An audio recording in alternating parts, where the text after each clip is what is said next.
Welcome to Trust, Then Know, the Jackie Boyd Podcast, a podcast providing education, information, and mostly inspiration that will help you become the best version of yourself. Join host Jackie Boyd for engaging and intriguing conversations.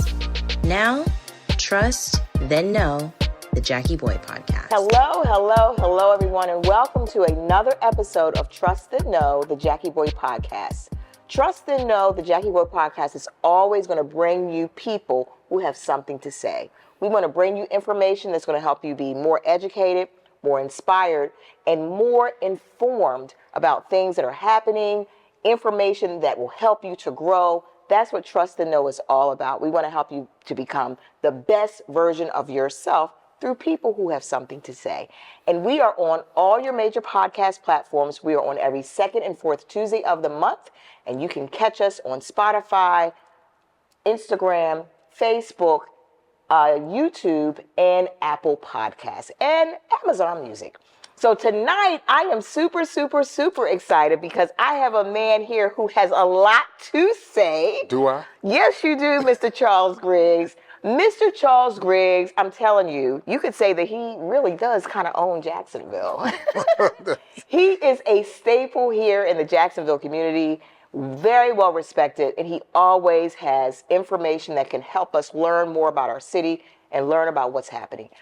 Welcome, Mr. Griggs. Thank you for having me. Absolutely. And what a wonderful way to end and round our Black History Month for 2025 with Mr. Griggs, the man who really does kind of own Jacksonville, with the BET jacket over here.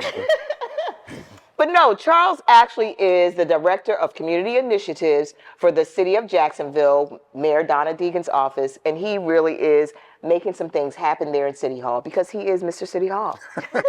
How are you? I'm doing great. Thank you for that warm introduction.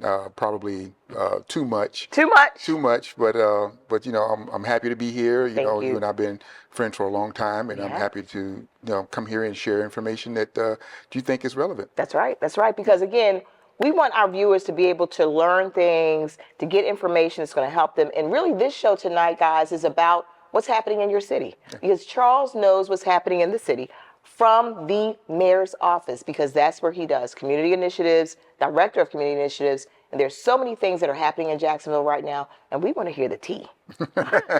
So I want to start off, honestly, with something that happened decades ago with the former mayor, the Jacksonville Journey, because I know that was an initiative that was really going to take Jacksonville in so many different directions to help improve a lot of infrastructure, help improve a lot of things happening. So bring us up to speed with where that is right now. Well, like you mentioned, back in 2006, there was a tragic drive-by shooting murder of a young lady, 8-year-old young lady by the name of Joshana Davis. That time, that murder so shook the community that the then Mayor John Payton, a group of African-American pastors, and the then sheriff, who now Congressman John Rutherford, all came together and said, we really have to do something about violent crime in our community.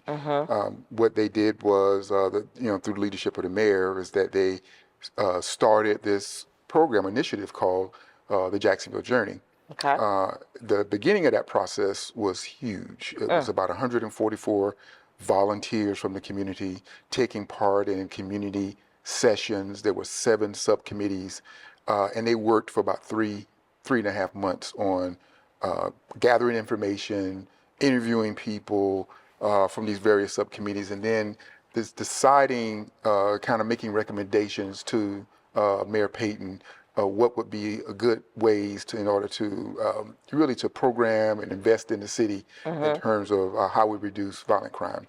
Got it. As a part of that, the then mayor made recommendations to spend about $30 million to do prevention and intervention programming, but it also came with a caveat to have an oversight committee. Okay. And that's where I came in. I did serve on one of the subcommittees, but I also served on the oversight committee. Got it. And the oversight committee was tasked with making sure that those dollars that were allocated were spent properly and targeted in a way that it was going to bring back the return that the city was looking for in a collective way. Okay. In a collective and collaborative way, I should say. What we saw in the first 4 years was a dramatic shift in public safety. We saw the murder rate go down about 75%, if I recall.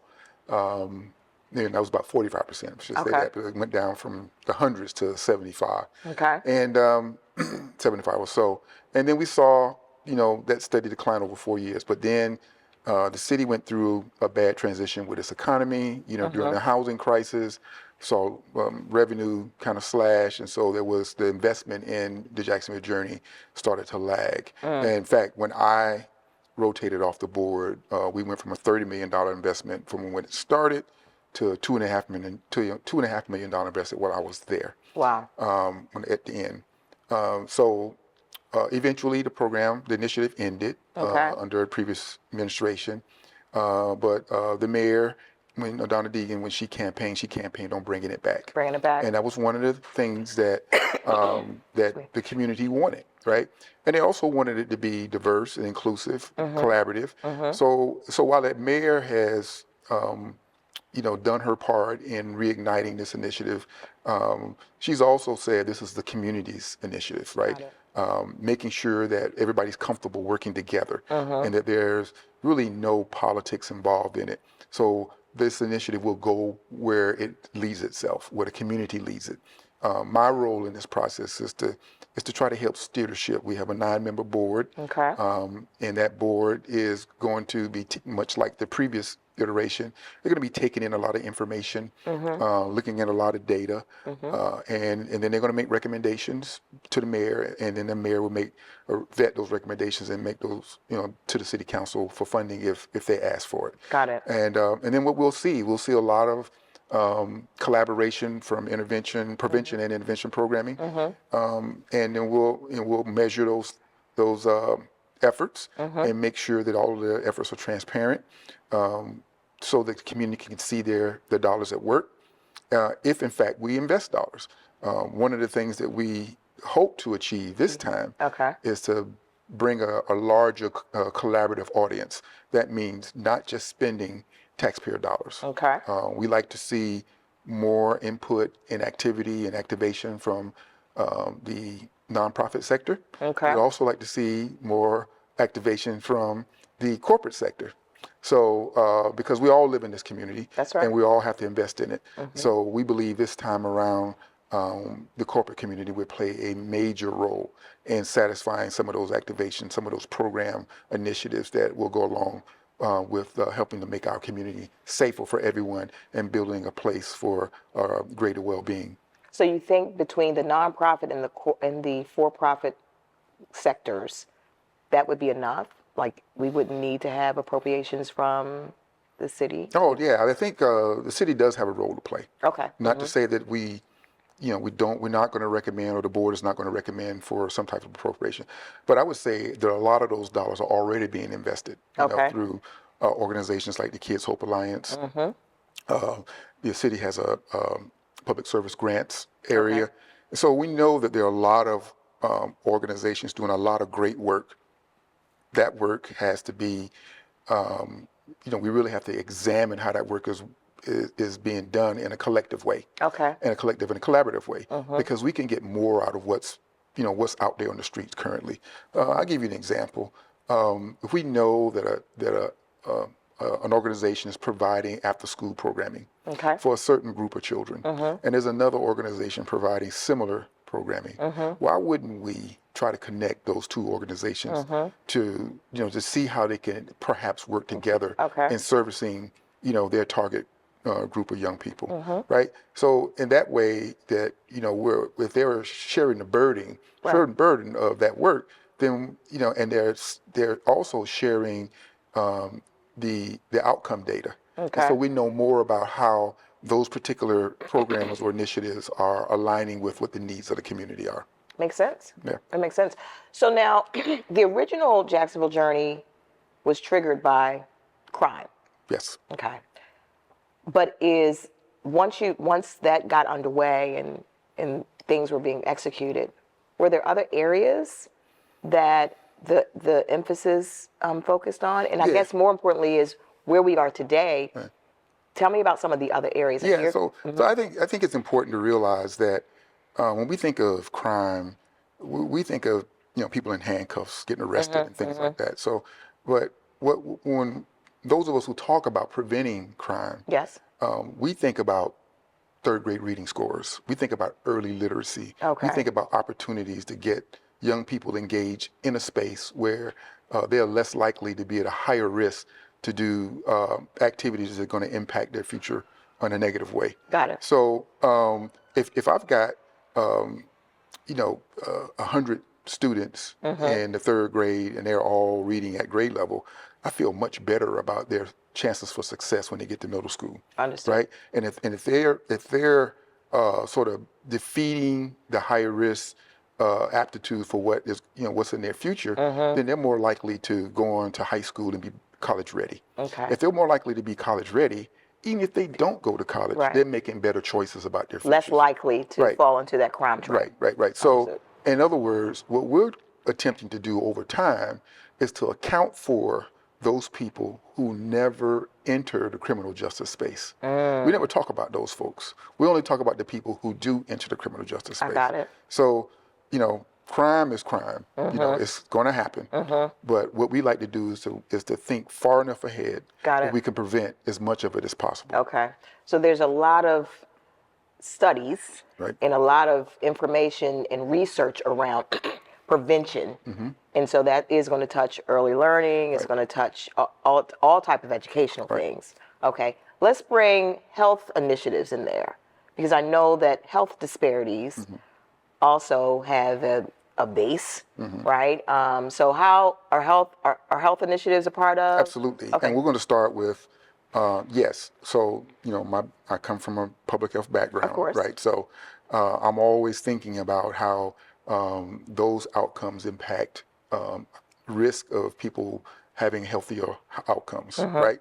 So if you're living in an environment where you have less opportunity, then you're at higher risk for having worse, bad health outcomes. So what we like to try to do is think about those things that create better health outcomes and help people to stay on a track of high-level performance. And I'm not talking about just physical activity. We're talking about mental aptitude and so forth. What we know is that suicide rates for teens are on the rise. We know that a lot of these students are adversely affected by their mental health circumstances. They're going through a lot. It's different than what it was when we were in school. Right? We used to be able to kind of brush some things off and say, hey, but we didn't have to deal with social media. We didn't have to deal with the pressures of people talking about us. Peer pressure probably wasn't as tough, right? Because the people who were talking about us, we knew who they were. They were in our classroom, or they may be on our bus. Now you got people from all across the country and other cities and everything. And young people, they spend their waking hours trying to stay relevant. Right.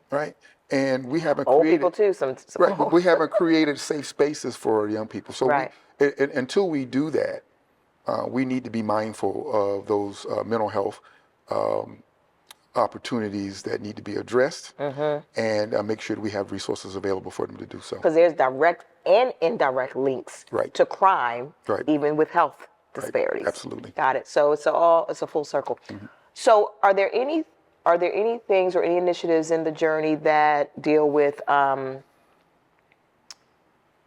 infrastructure of our city, or not services, but infrastructure more? So I would say that versus infrastructure, there will be efforts to deal with economic empowerment. Okay. Right. So if you've created opportunity in your community where people can live in a thriving neighborhoods and surrounding communities, guess what? You're going to lower the risk for crime. Got it. Right. So all you need to do is look at some of these zip codes that are and demographic areas that are thriving economically. Okay. Guess what? It's lower crime rates. Right. Because people know that not only are these opportunities there for them, but they're protective of them. Right. And makes me think zoning and planning. So like when you think about parks and different places where you can have outside recreation and more access to, just vibrant outdoor activities, I'm sure that has a part to play too. Yes, park activations, programming after school, programming and utilizing our resources. We're constantly looking at best practices to enhance those models. And some of those ideas come from the citizens. Got it. And one of the things that we're going to be working very hard, diligently to do is to make sure that the public stays as close to this process as possible. What we don't want to have is an 11-member board who's just kind of taking in information and making decisions. We want the public to be engaged in this process. Got it. Because who knows better how to address the needs of your community than those people who live in that community. Exactly, right? exactly. So do you have public meetings regularly where the public can actually come and hear how the progress is going or what's happening with this? So the board would meet monthly. Okay. And at those monthly meetings, they'll be, looking at reports, getting presentations, and then using those opportunities to discuss best practices. Okay. There'll be a strategic plan put together, and then those recommendations from the strategic plan will go to the administration, and then on to city council. Got it. So so as you're planning and meeting and all that, are you also executing some of the things you're talking about, or is it all like plan, we've got approval, and now we're executing? Yeah, like I mentioned earlier, some of those initiatives, some of those programs are already in place. But okay. Through Kids Hope Alliance and other organizations, public service grants, there are several entities out there that are doing great work through these, the city departments. Okay. However, there are other organizations out there who don't get money from the city, who could play a wonderful role, right? Even if they don't get money from the city, they could be, hey, come in and talk to us about how you guys are doing this great work, or can we duplicate, have our programs duplicate some of the work that you're doing. Okay. And so again, it's supposed to be a collaborative effort at looking at what all is going on throughout the city. So workforce development could be... Absolutely. Okay, wonderful. Absolutely. So listen, if you have an organization or a nonprofit that can provide some of these services, you need to get in touch with the city because you could be a part of some major things happening with our journey. What is the actual name now called? Journey Forward. Journey Forward. So it's a leap from Jacksonville Journey. So Journey now Forward. It's called Journey Forward. I love it. Absolutely. Okay. So that was, the mayor kind of ran a little bit on bringing that back because the residents wanted it back. Yeah, there were several priorities, and that was one of them. Got it. Love it. Okay. All right, so let's transition a bit. So a lot of what you said impacts all areas of what's happening in the city, right? There's a lot of stuff happening at macro levels. And then there are things that are happening that the residents, not the big buildings and the real estate, but just the residents of Jacksonville need to feel safe in their community. And that's where the Journey Forward is definitely gonna address some of those. However, there are some big major projects happening. Yeah. So let's talk about what's happening on Bay Street. Because there's a lot of things, you hear a lot of stuff, you hear the news, you read, but give us the tea. What's happening on Bay Street? Well, I'll just say, like you said, from a 30,000 foot level, we're seeing a lot of activity and activations downtown. You're seeing projects spring out of the ground. The mayor likes to say that we've gotten away from the rendering stage. We're into the building stage. We're starting to see more cranes. And that's a good thing because things are happening. They're coming out of the ground. You'll see Riverfront Park out here started. It'll be done by the end of the year. You're seeing activation with the Four Seasons adjacent to the stadium, as well as the... That's going to be a game changer. Right. There's an art museum going on down there as well. And then Gateway Jacks projects around downtown. You'll start to see, there's one over here, the Pearl Street project is already coming out of the ground. And so by the end of the year, downtown Jacksonville is going to look a whole lot different than it currently looks. And we believe that once these projects are up and activated fully, then it's going to create a more vibrant downtown. And that's what you want. we've seen this in other communities. Right. The mayor likes to point out what happened in Tampa, Okay. how they utilize the waterfront down there. And we have this beautiful river that Yes. flows north. It's only two large ones that flow north. Yes. And we need to take advantage of this. Exactly. Right? And we're doing that. We're doing that from projects. You see, Friendship Fountain came online, and Friendship Park came online last year with the new fountain and all. Beautiful. So, families take advantage of that, right? And Stadium of the Future, don't want to leave that out. Plus all of the work that's going to be going on out east with the CBA agreement. So there's a lot going on. There's a lot going on. A lot going on.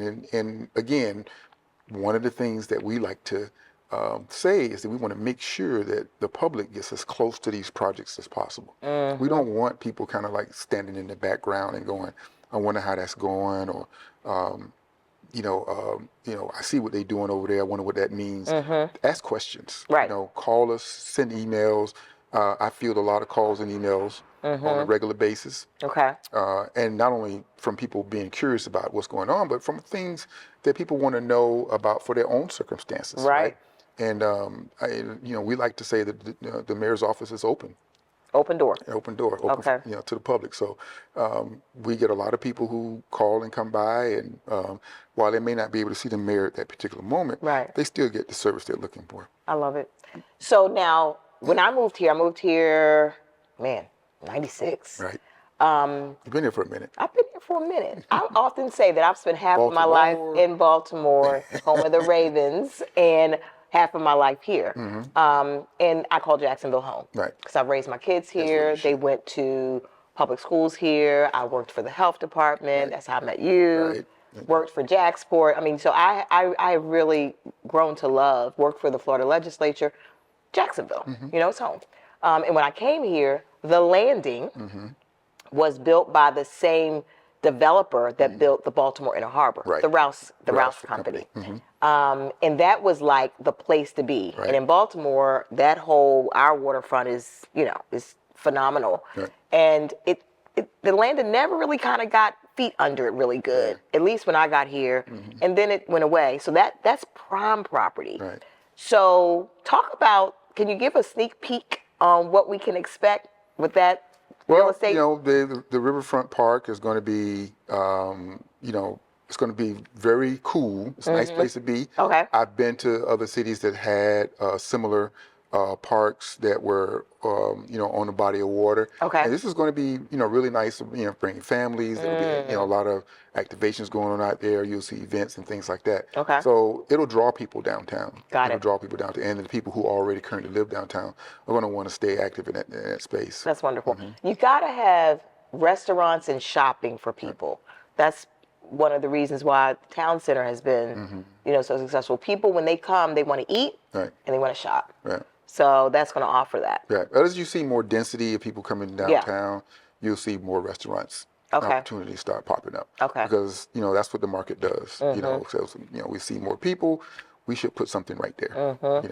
Now, something that a few folk, I was talking to some friends, they got really excited about, and actually there's some property toward where the bus station is, the new bike trail that leads from downtown into Riverside. You talking about the Emerald Trail? Emerald Trail. Yeah. Yeah. Wonderful. Yeah. So we're going to see more of those? Well, Emerald Trail is a huge project. It's, Okay. It's a $147 million federally funded project to tie together, various communities where you can, walk or bike those trails. Okay. And it is similar to the Beltway, which you see in Atlanta. It's a 3-mile piece of former railroad in Atlanta that if you've ever been there, you'll see people biking, walking, and alongside of those, eventually we'll see at Emerald Trail, you'll see commercial properties pop up. Maybe there'll be some real estate, maybe some housing, and then maybe see restaurants and activations like that. Okay. Wonderful. But having the trail is going to be huge because it'll allow people to be able to get around and see these various communities through a connected space. Okay. Okay. I know a lot of mixed use buildings in real estate is really popular, where you have, residential and you have shopping all in the same building. Right. So I Yeah. know we have some of those in Riverside right now. Yeah. Let's talk about how if you do have a small business here in Jacksonville, and I know you said, hey, come to the mayor's office, learn about what's happening. But let's say you don't want to just know, but maybe you want to get involved. Maybe you want to see how can I, as a business owner, kind of get a little piece of the pie. Talk about that a little bit. Well, through our Economic Development Office, Okay. There's an initiative called Jacksonville Small Emerging Business Program. Okay. And it's run by a gentleman by the name of Gregory Grant. Okay. And it's an amazing program. There's some serious connectivity going on. Not only do you have a place to to inform the city about what you're doing, about your business, so maybe perhaps you can provide services to the city, but you're also being connected to other businesses, right? Other businesses that could be beneficial to you, learning from each other and maybe working together on some various projects. And they do workshops on a regular basis. Okay. And I would encourage everyone to reach out to the Jacksonville Small and Emerging Business Initiative. So it's JSEBs, we call them. JSEBs, okay. And his name is Gregory Grant. And how frequently are those workshops? They have a bunch. Really? Weather pending, they do one in Jamesville and Johnson Park. Okay. Monthly. Okay. So it's one of those things where once you get plugged in, you start to see all of the benefits of being a part of the workshops and being a part of the information sharing that's going on. That's awesome. Small and Emerging Business Initiative. Yeah. Love it. Jacksonville Small and Emerging Business. Jacksonville Small and Emerging Business Initiative. Gregory Grant. Check it out. Right. Okay. Right. Okay. So city is on the move. Right. The city is on the move, and it's a place you want to be. It's going to be beautiful. You talked about the Four Seasons. That's going to be a game changer. Right. We have our beautiful stadium. Right. Stadium of the future. Stadium of the future. Daly's Place. Just so much. I was just there for NFL experience. During Super Bowl night and enjoyed it, so there's a lot going on, guys. You want to be a part of what's happening in your city and be informed and know about all the different things. Get in touch with the mayor's office and you can get all that information. I want to transition though. So talked about our city, but there are organizations, and I know you are one, you were a president of one that has really touched so many young men in our community. And our community has a lot of nonprofit organizations that really is about serving the members and the residents of our community. And I have a heart for youth. I serve on a couple of boards that are youth serving boards. But you were the president of the 100 Black Men of Jacksonville, which is a chapter of the 100 Black Men of America. And you served in that capacity for how long? 7 years. 7 years. I served in the capacity as president for 7 years, and then my last 2 years of my last term, I also served as a board member of the the 100 Black Men of America, so it's Southeast District Rep, which position I still hold. Wow. So I'm no longer president of a local chapter. Okay. The new president is Christopher Jett. Okay. He's a gentleman by the name of Christopher Jett. He's doing an amazing job. But I serve on the national board, and it is such an honor to be able to connect with not only the young people who we're serving, but the other brothers throughout this country who are connecting with young men all over the place. Wow. And each other. I mean, it is such a huge network of doers, not talkers, doers. Accomplished brothers who are running businesses, sitting in the C-suites. They are doing amazing things, and they're using those talents to serve our youth in these various communities across the country. I love it. So it's one of the things that I've been most proud of. I've been a member since 2004. Okay. And I can't tell you how proud I am of the work the organization does. And in some cases, it's quiet. Yeah. Because some chapters are large and loud, and some chapters are quiet but busy. Right. And quiet but mighty. Right. So you can't ever tell unless you talk to a member. Yeah. They may be serving hundreds of students. You never know because they're not out there, beating their chest about it. Yes. Yeah. Yeah. So most, if not all of the chapters offer some type of scholarship. Okay. They My offer, son was a recipient. that's right. 2 He years. was. That's right. So, and then they also offer mentoring programs. Your son was also part of that because we were doing the Sunday basketball piece. And Stop for a second. The Sunday basketball piece. It's amazing how, I mean, young men, I'm going to have a guest who's going to come and we're going to talk about men and what they need and things that inspire them. That's going to be another guest that I have. But men connect in ways that for women, we like, oh, you're just playing basketball. Yeah. But the basketball court, Right. the barber shops Right. are ways where you can inspire and intrigue and get great connections. Right. And so I remember that basketball ministry. Right. On Sundays, you just think you're going to go throw some hoops, but you're actually spending that time with these young men and really building confidence. Right. I mean, it's love it. safe space. Right? Yeah. Safe spaces for brothers. When you come to the court, you realize that the one thing you have in common is putting the ball through that 10-foot high, 18-inch diameter hoop. Right. And everything starts to come together around that. It doesn't matter who you are. Yeah. Right. It doesn't matter how much money you have or what neighborhood you come from. Yes. Once you start to build camaraderie or teamwork around putting the ball through the hoop, you learn a lot about each other. Yeah. You can have conversations off court. Yeah. And that's one of the things I still enjoy is having Can you that play? You got game? Oh, I can still play. You got okay. Still play. Well, let's not go there. Okay. Don't try me like that. Please don't try me like that. Okay. Go on. But it's one of the things I do still enjoy is getting there on Sundays and seeing the guys. It's more like a fellowship, and it's more like an energy pill for the week, right? Because the next day you're going to be going into the office, Right. You're going to be dealing with the same stuff you deal with on the regular, Right. And stuff coming at you, but You look forward to that. right, you've gotten the positive burst Yeah. from your brothers and a sense of encouragement that that we're all kind of going through the same thing. And when we were doing the piece with the young people, it was called Sunday Basketball Mentoring Jam Sessions.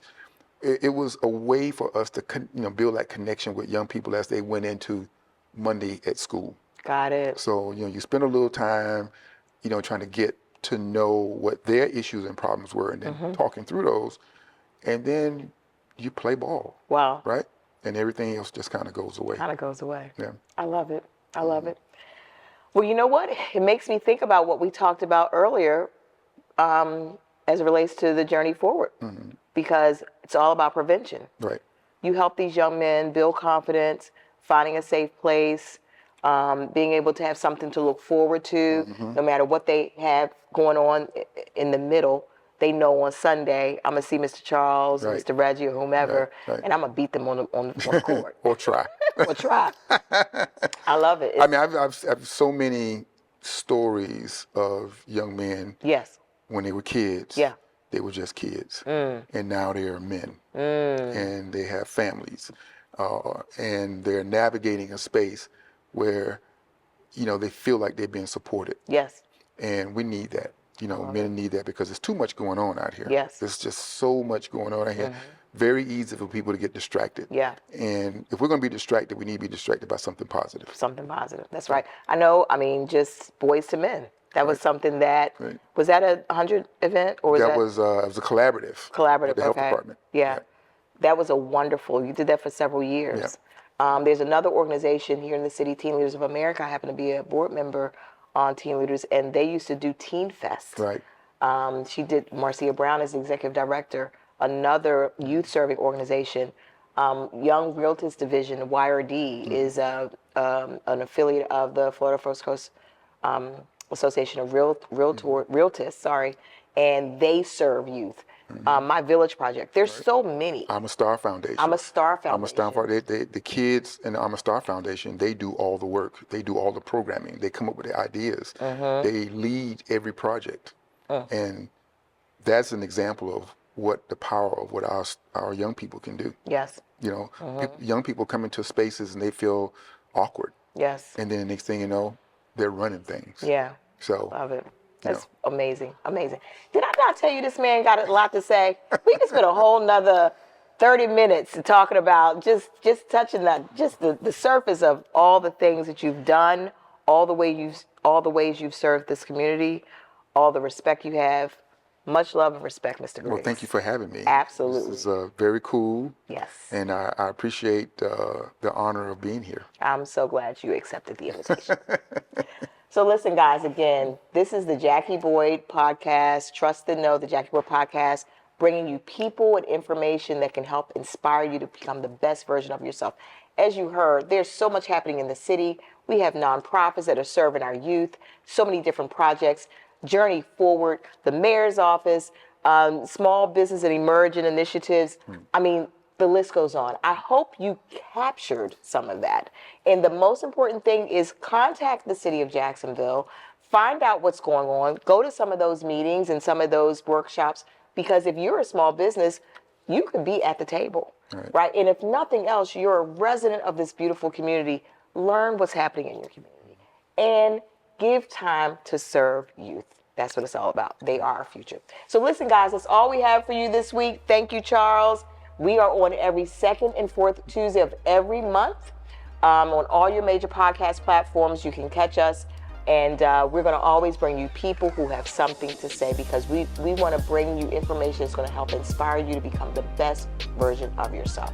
So until next time, bye-bye. Thank you for listening and watching this episode of Trust, Then Know, the Jackie Boyd podcast. We hope this episode has left you informed, intrigued, and inspired to become your best self. Remember to tune in every second and fourth Tuesday of the month and trust, then know.